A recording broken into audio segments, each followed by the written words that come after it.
Hello there and welcome to another live chapter reading for Itsy Bitsy Book Bits. Today I'm going to be reading from Karnival by Aubrey Wynne.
Hello there and welcome to another live chapter reading for Itsy Bitsy Book Bits.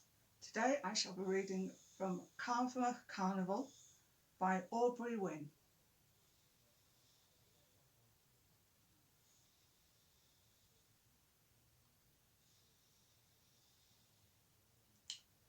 Prologue. His Majesty, the House of Lords, and the lowly magistrates lay down the law and see it through as best they can. Yet there are often innocents doomed to a life in prison or worse. Treacherous villains who walk the streets unpunished, but do not give up hope, good people, because everyone eventually receives their comeuppance. For once you leave the physical world, a wholly different justice is waiting. Karma's law of cause and effect rules in the ethical realm. Mr. Archibald Campbell, retired overseer of Purgatory. The light shines in the darkness, and the darkness has not overcome it. John 1:5. April 1820, London, England. The Countess of Carmarthen grimaced and turned her back on the men surrounding her husband's desk. His scowl was sufficient to send the pack of them scurrying, except each man desired something badly enough to risk staying. Despicable wolves. Snarling at one another for a dominant position in the Earl's favour. A man infamous for unseemly investments that only a desperate nobleman would consider. Though desperate was not a word ever associated with Lord Carmarthen. Cunning, reckless, ruthless, heartless, extraordinarily wealthy. Those descriptions were all quite accurate. His onyx eyes and midnight hair didn't help brighten his reputation. Ellie had heard the whispered monikers, Callous Carmarthen, Stone-faced Percy. She pulled on her gloves and snatched a parasol from the butler as she stormed down the wide portico steps. She refused to be dragged to the depths of hell with him. I'll hand you the moon, my love, but don't interfere in my business dealings, her husband's word echoed in her head. Her overbearing, arrogant, ridiculously handsome husband. A smirk tugged at her lips. She'd learned ways around her condescending man after 7 years of marriage. She only interfered with the aftermath of his investments, repairing at least some of the damage when possible. A liveried coachman stood patiently by the gleaming black phaeton. Door open and steps down. My lady, he nodded and held out a white-gloved hand to assist her up and into the phaeton. Ellie settled onto the plush velvet squab. Her lumpy satin reticule rested heavily on her pale blue silk skirts. That colour matches your lovely eyes to perfection. I'm the most fortunate man in London. No, in England. No, in all the world. Again her husband's words at breakfast reverberated in her brain. Her infuriating, passionate, loving husband.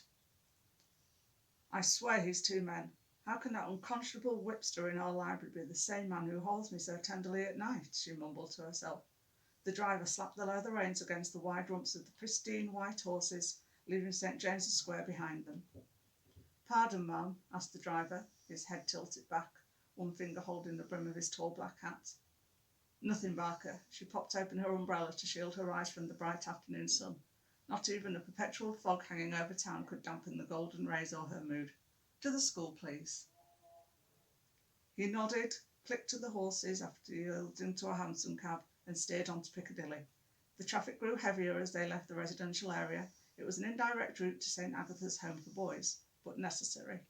Ellie always made sure she was seen in or near Hyde Park at the appropriate time, then along Oxford or Bond Street. At dinner she would mention who she'd seen driving around the Serpentine or buying baubles, an alibi her husband never questioned. As they passed the silversmiths on Oxford, she waved at two acquaintances, accompanied by their footman, admiring the intricate jewellery in the display window. She settled back and enjoyed the sights until the landscape noticeably changed. Oxford Street and its shops gave way to dingy buildings and the heightened odour of sewage.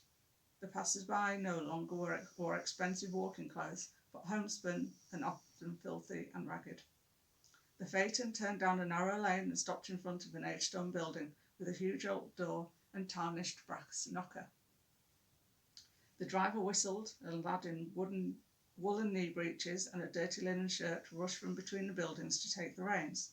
A street sweep, a boy no more than 6 or 7, rushed up to clean a path for her as Barker jumped down and helped Ellie to the clay and gravel street. She picked up her skirts and darted up the steps, knocking impatiently at the door. A gangling young man answered, his green eyes sparkling with pleasure as he bowed and allowed her entrance. "Hello, James." She pulled off her gloves and then her bonnet. "Is Mrs. Ladley available?" "Always to you, my lady." He led her into a small parlour. The furnishings were a bit shabby, but the room was spotless. "Shall I ring for some tea?" She shook her head. "I can't stay long today. Tell Mrs. Ladley I'd like to visit the children before I leave, though." He gave a nod and left, leaving the door ajar. She sat in a worn chintz chair, the arms threadbare, and traced the floral pattern that still remained. Her reticule lay in her lap once more, the satin braid digging into her wrist. "Oh, Lady Camerton, it's good to see you again," the schoolmistress bustled in, frizzy curls bouncing beneath her mob cap. "The children are so excited to visit with the Sunshine Lady." "Goodness, they will be disappointed then." Mrs. Ladley shook her head, her brown eyes crinkling. "It's your hair, ma'am. They say it's the colour of the sun on the brightest summer day." Ellie blushed at the unexpected compliment. "I see you've employed James as a butler of sorts. Butler, driver, giver of baths, whatever we need at the time. He's a good lad. Can you believe how he's grown? Just a little runt when he came here at 10. Now he's taller than both of us," added Ellie. Standing on top of one another, Mrs. Ladley giggled. "Why, that put a silly image in my head." Ellie spent over an hour with the students, 20 boys and girls who asked her questions and shyly answered her own. Some read for her, and others practised their numbers for her approval. The smallest boy, Samuel, sat on her lap, playing with the ringlets that fell across her shoulder. His deep red hair had once been combed back, but the waves rebelled and hung over one blue eye. His lips pursed as he concentrated, pulling a strand of her hair and wrapping it around one plump finger. "It's time for me to go," she announced, to a chorus of objections. "I hope to see you again very soon." She placed a coin in each child's palm, then the children ran forward to give her a hug, and Ellie blinked several times. Her visits were bittersweet. "I've been thinking, we need to change the name of this place. It's no longer only for boys. I will give a shilling to the student who comes up with the best name for our school." Ellie left a boisterous argument behind her as the children began yelling out possibilities. "They love you, my lady, and look forward to your visits, coin or no." Mrs. Ladley flapped her hands and shooed 2 youngsters back into the classroom. "Off with you. Return to your studies now and make Lady Camerton proud. I'll be back in a moment." In the quiet parlour, Mrs. Ladley provided a narrative of the latest infant that had arrived. "She's got a lusty wail to her, ma'am. Her cheeks are filled out and rosy now. You'd barely recognise her as the same babe." Ellie rewarded her with a pleased smile as she opened the reticule and pulled out a small square of paper. "This is the name of a factory. I'm afraid there's a new owner and the employees may soon receive a wage cut or be put out. Could you use these funds as you did before?" Mrs. Ladley bobbed her head. "Oh, ma'am, you are the most kind and generous lady." She grunted as Ellie dropped the jingling pouch into her plump hand. "Did you want to see the records I've kept of where the last purse went? Most of it put food on family tables, but we also paid for some doctoring. A little boy with a fever and a young woman in trouble birthing her first babe." Ellie regretfully declined. "Next month, perhaps. My time is limited today. Be sure to make a tally of what you need if this runs out. Send James and Barker will get word to me." "As always, thank you, ma'am. I don't know what these poor folks would do if it weren't for you and the Lord Camerton." They wouldn't need me if it weren't for Lord Camerton, she thought, but her lips turned up in a gracious smile.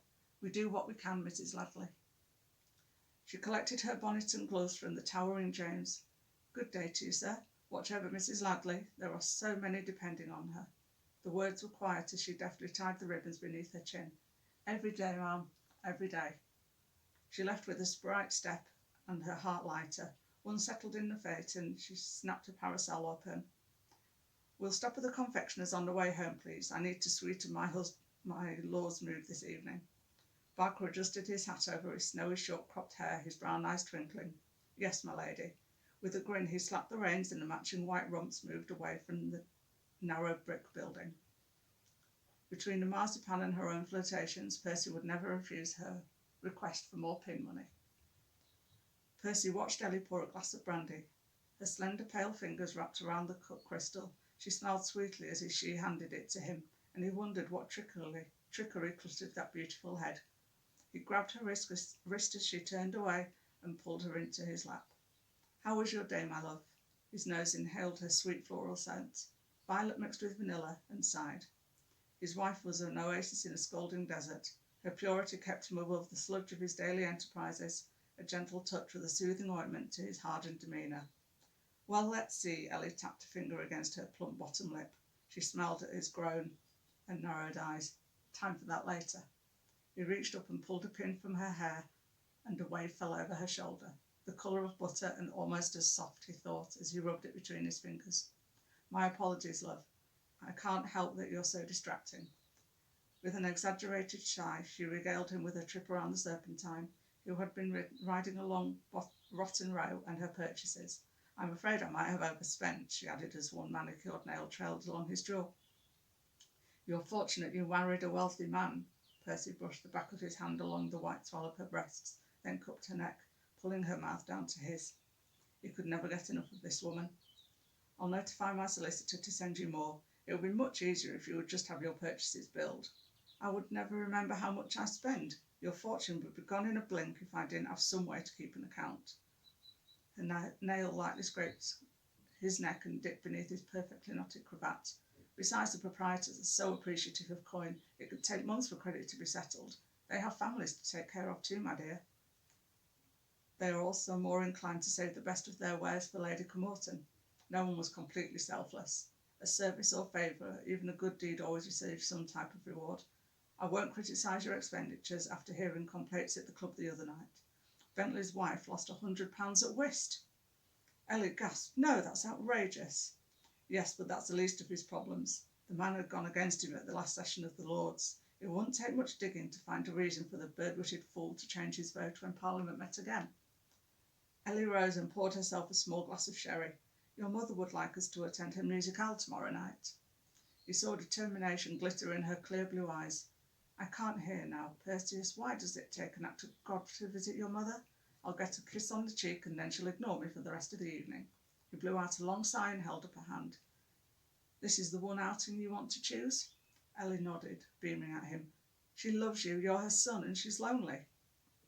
Percy snorted. I highly doubt the loneliness, but I'll go if you're sure it's what you desire.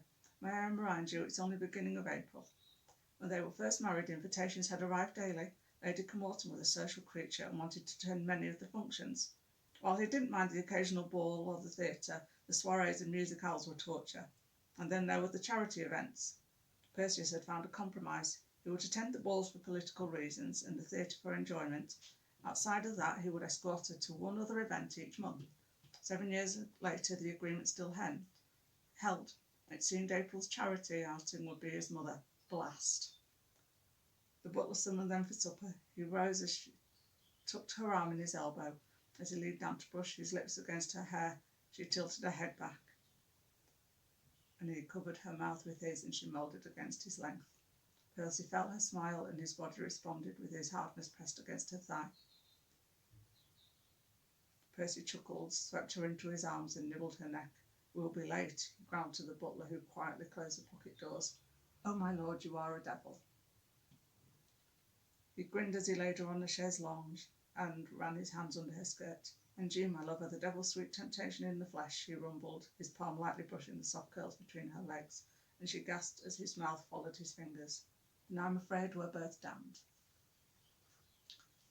Thank you for listening. I hope you enjoyed the book. I hope you enjoyed the chapter reading and that you'll check out the book. Thank you very much.